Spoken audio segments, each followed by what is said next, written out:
Kwa sasa dunia imekuwa ni uwanja wa fujo. Kwa siku tunapokea taarifa nyingi sana, sahihi na zisizo sahihi. Lakini zisizo sahihi zimekuwa ndo nyingi zaidi, ambazo zinatudistract na kutuondoa kwenye focus. Leo nimekujia na mambo 5 ambayo yatakusaidia wewe kuwa na discipline, kuwa na nidhamu ili kuweza kuyafikia malengo yako. Kumbuka, pasipo nidhamu huwezi kabisa kufikia malengo yako. Sasa twende pamoja kuanzia hatua ya kwanza mpaka hatua ya 5. Jambo la kwanza, jua nini ni kusudi lako. Hakikisha unafahamu kusudi la kuwepo kwako hapa duniani. Hakuna mtu yoyote aliyeumbwa kwa bahati mbaya. Sisi wote tuko hapa kwa kusudi maalum. Hakikisha unafanya kila linalowezekana uweze kulijua nini kusudi lako, kwa kuwa kufahamu kusudi lako kutakufanya wewe ujue ni njia ipi uendee, uzungukwe na marafiki wa aina gani, usome vitabu vya aina gani. Hiyo itakusaidia wewe kujua, kwanza kupata picha ya kule unakoelekea. Jambo la pili, andaa ratiba ambayo inaendana na kusudi lako. Ratiba ni ramani ya kukuonesha kule unakoelekea, ili usije ukapotea njia, usije ukajikuta unafanya mambo ambayo ni mazuri lakini sio sahihi kwa wakati huo. Kwa nini? Usipokuwa na ratiba maalum, utajikuta unaingia kwenye ratiba za watu wengine, utajikuta unapoteza muda mrefu, utajikuta uko bize lakini hauelekei kwenye direction unayotakiwa kuelekea. Hivyo basi, hakikisha una ratiba ya kuanzia asubuhi mpaka unapolala. Hakikisha unajua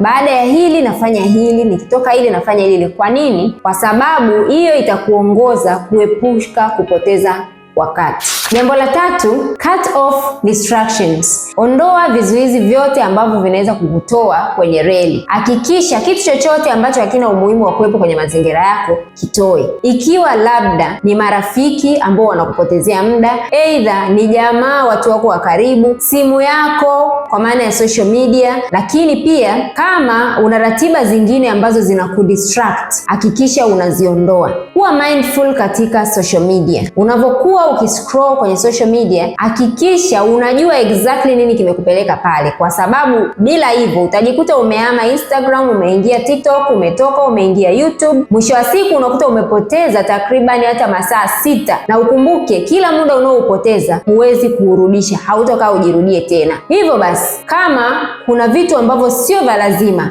viepuke. Hakikisha unatengeneza mazingira ambayo ni sahihi sana, ambayo yanaweza kulea na kukuza ndoto yako ili uweze kufikia kusudi lako.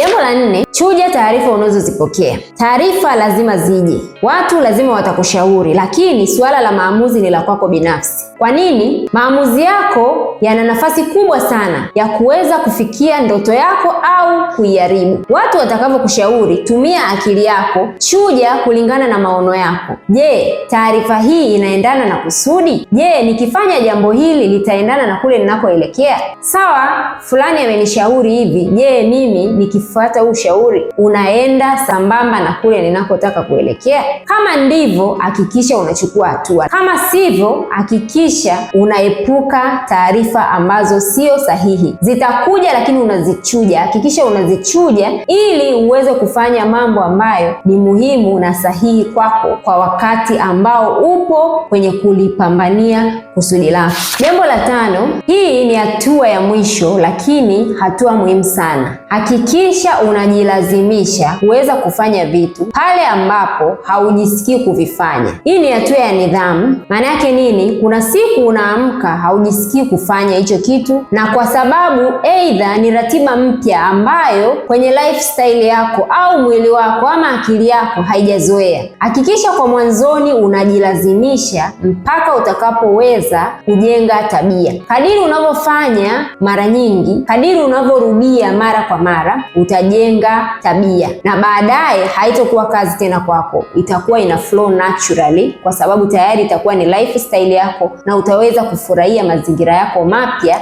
ambayo ni kusudi la kuwepo kwako, ambayo yanakupeleka kwenye inner satisfaction kutokana na kwamba unafanya kile kitu ambacho ndicho kilichokuleta katika hii dunia. Hebu niambie, umejifunza nini kuhusiana na somo la leo la discipline kuelekea kwenye malengo yako? Niambie kwenye comment hapo chini, lakini pia usisahau kulike, kusubscribe pamoja na kushare na watu wengine ili wote tuweze kujifunza.